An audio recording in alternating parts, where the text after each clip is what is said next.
విభజన తర్వాత ఉన్నటువంటి ప్రధానమైన అంశం విభజన చట్టంలో చర్చించి విభజన చట్టంలో పెట్టినట్టు కొన్ని అంశాలు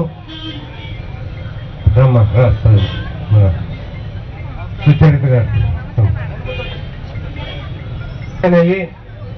హైదరాబాద్ నుంచి ఆంధ్రప్రదేశ్ తరలి వెళ్తా ఉంది కాబట్టి ఆంధ్రప్రదేశ్ రాష్ట్రం నిలదొక్కోవడానికి మనల్లానికి ప్రత్యేక హోదా ఇవ్వాలి, 5 సంవత్సరాలు ఇవ్వాలి అని ఆయన ప్రతిపాదిస్తే ఆ రోజు చాలా ఆవేశంతో అదే రాజ్యసభలో వెంకయ్య నాయుడు గారు వీళ్ళంతా 5 సంవత్సరాలు చాలదు, నేను చెప్తా ఉన్నా పరిశ్రమలు పెట్టాలి అని అంటే 4-3 సంవత్సరాలు పట్టుద్ది కాబట్టి 5 సంవత్సరాలు చాలదు అని అన్నారు. పరిశ్రమలు పెట్టడానికి అనే మాట ఆయన స్పష్టంగా చెప్పాడు. అది నిండు సభలో చెప్పాడు. అన్ని పార్టీలు అక్కడ ఉన్నాయి, ఏ పార్టీ కూడా అభ్యంతరం చెప్పలా ఆంధ్రప్రదేశ్కి ప్రత్యేక హోదా ఇవ్వటానికి.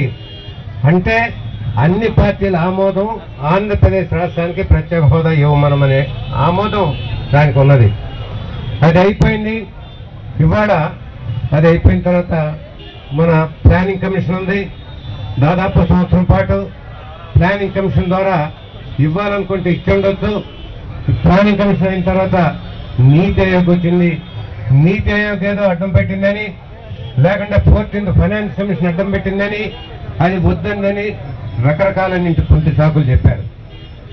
ఆయన 14th ఫైనాన్స్ కమిషన్ 14వ ఫైనాన్స్ కమిషన్ సాక్షాత్ అధ్యక్షుడు వైవిరెడ్డిగా చెప్పారు, మేమెప్పుడు కూడా ఆంధ్రప్రదేశ్ రాష్ట్రానికి ప్రత్యేక హోదా ఇవ్వద్దనే మాట మేము అనలేదు, ఎక్కడ అనలేదు అనేది ఆయన చెప్పాడు.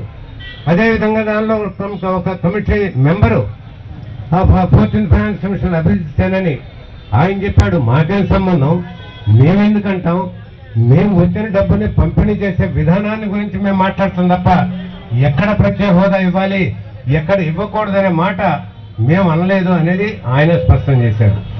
ఈ విధంగా దురదృష్టం ఏంటంటే అంచెలంచెలుగా దాన్ని ఏ విధంగా నీరు కార్చాలి అనేటటువంటి నాయకత్వం వచ్చింది.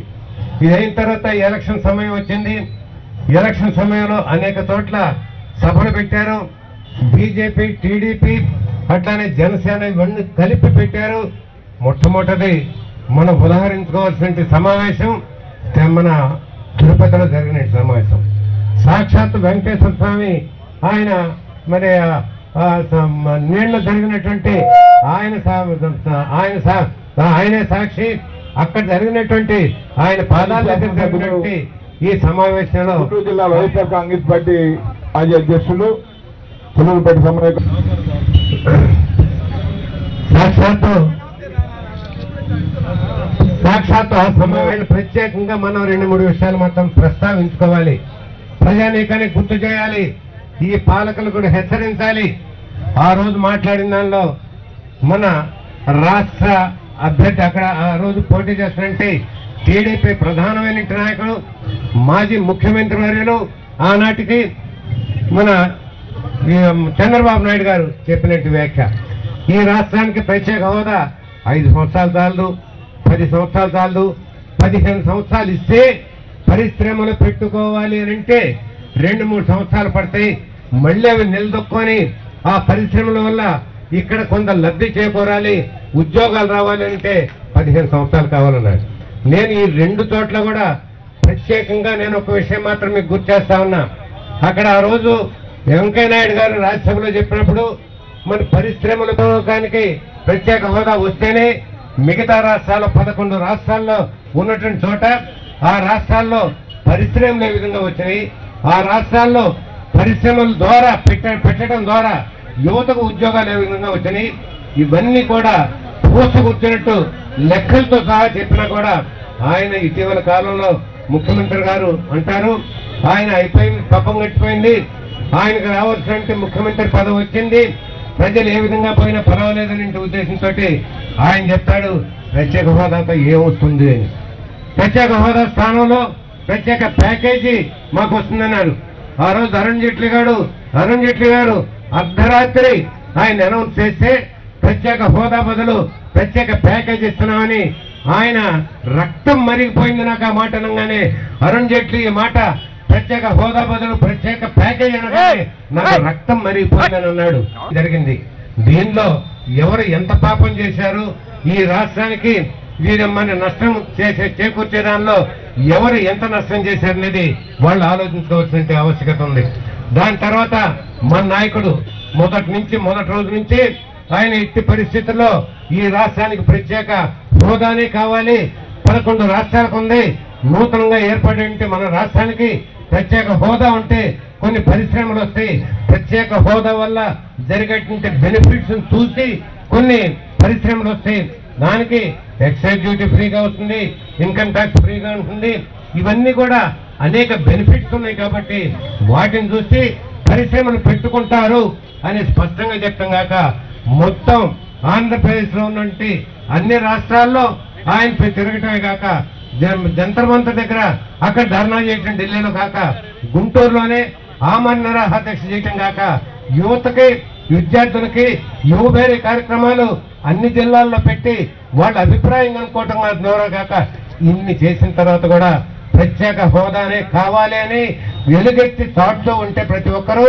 ఇటీవల కాలంలో క్రిందటి నెల 8వ తారీఖున రాష్ట్ర బంద్ జరిగితే ఆ బంద్ లో అన్ని వర్గాల ప్రజలు దానిలో పార్టిసిపేట్ చేసి దాన్ని మరి విజయవంతం చేసి మాకు కావలసింది ప్రత్యేక హోదా, దాని ద్వారా పరిశ్రమలు వస్తాయి, పరిశ్రమలు వచ్చిన తర్వాత ఉద్యోగాలు వస్తాయని స్పష్టం చేస్తే ఈయన ఈ రోజు మాట మార్చాడు.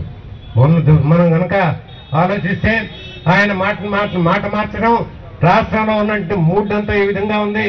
అన్ని వర్గాల ప్రజానీకం కోరుకుంటున్నారని ఆయన నేను కూడా ఎవరు కాదన్నారు, ప్రత్యేక హోదా ఇస్తే పర్వాలేదు ఇవ్వచ్చు అని ఆయన మాట మార్చాడు. మళ్ళీ నిన్న మొన్న మాట మార్చాడు ప్రత్యేక హోదా వల్ల ఏమొస్తుంది అని. నాకు అయితే ఆయన 2-3 విషయాలు ఉన్నాయి, నాకు నేను అందుకనే ఇది తీసుకొచ్చా. ఆయన ఏమంటే హోదా వస్తే పరిశ్రమలకు రాయితీలు వచ్చేస్తాయని కొందరు మభ్య పెడుతున్నారు అన్నాడు. ఎవరు ఈయన మభ్య మిగతా వాళ్ళ మీద నెప్పలు పెడుతున్నాడు, మమ్మల్ని మభ్య పెడతా ఉన్నారు. రాయితీ మరి ప్రత్యేక హోదా వస్తే పరిశ్రమలకు రాయితీలు వస్తాయని నేను సూటిగా ప్రశ్నిస్తా ఉన్నా. మీరు మొట్టమొదట తిరుపతి మీటింగ్ లో రాయితీలు వస్తాయని, రాయితీలు రావని మీరు చెప్పండి. ఈ రోజుకైనా రాయితీలు రావు, ప్రత్యేక హోదా అవసరం లేదు. మీరు అటు ఇటు గోడ మీద పిల్లిలాగా అటు ఇటు చూస్తా ఉన్నారు. ఇటు హోదా వద్దందామా, లేకుంటే ప్యాకేజీ కావాలని గట్టిగా అందామా, ప్యాకేజీ మరి తీసుకొని హోదా వద్దందామా కావాలందామా. ప్రజలందరూ కావాలంటున్నారు, అవసరం కొద్దీ మనం ఏదన్నా కొన్ని సమయాల్లో కావాలందామని అంటే ఆలోచన ఏం చేస్తా ఉన్నాడు. ఎట్లా ఇదేనా ఏ జీవో కూడా చూపించలేకపోతున్నారు అన్నారు. ఎవరు చూపెట్టాలండి జీవోలు? దీనికి ఈ రాష్ట్రానికి ముఖ్యమంత్రిగా, ఈ రాష్ట్రానికి నాయకత్వం ఇచ్చినట్టు నాయకుడిగా నువ్వు చూపెట్టాలి. దీనివల్ల నువ్వు మొట్టమొదట ఈ రాష్ట్రానికి ప్రత్యేక హోదా కావాలని కోరి నువ్వు మాట ఫిరాయించి నీకున్నటువంటి వ్యక్తిగత ఇబ్బందుల వల్ల, ఓటుకు నోటు కేసు లాంటి కొన్ని వ్యక్తిగత ఇబ్బందుల వల్ల నువ్వు కేంద్రం ఏ విధంగా ఆడిస్తే ఇక్కడ ఆడుతూ ఇవాళ ఎవరినో జీవోలు చూపెట్టమంటావా? ఏమొస్తాయని అంటావా? ఉన్నటువంటి రాష్ట్రాలు, ప్రత్యేక హోదా ఉన్న రాష్ట్రాలు ఏం బాగుపడ్డాయని అడుగుతావా?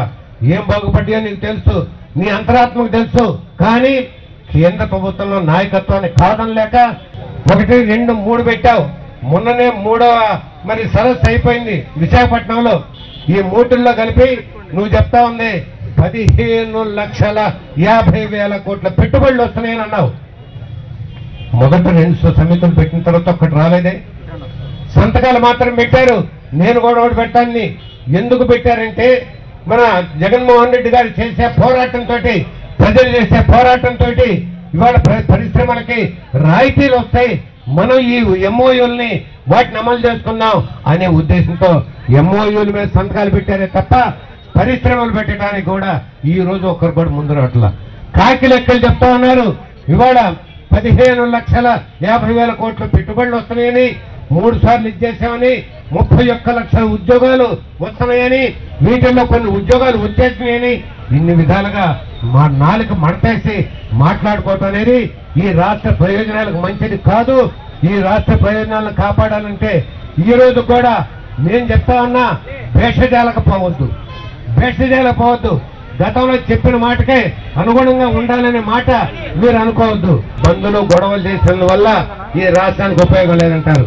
ముఖ్యమంత్రి గారు, నేను ఒక మాట అడుగుతా ఉన్నా, మీరు అపోజిషన్ ఉన్నప్పుడు బంధులు చేయలేదా? మీరు అపోజిషన్ ఉన్నప్పుడు ధర్నాలు చేయలేదా? మీరు అపోజిషన్ లో ఉన్నప్పుడు ఢిల్లీ దాకా వెళ్ళి ప్రధానమంత్రులు కానీ రాష్ట్రపతులను కానీ మీరు కలవలేదా? ఎందుకు ఇవాళ బంధులు ఇవన్నీ వద్దంటున్నారు? నిరసన వ్యక్తం చేసేటువంటి అవకాశం కూడా లేకుండా మీరు చేస్తా ఉన్నారు. వీళ్ళని అతి కఠినంగా మాట్లాడుతూ ఉన్నారు.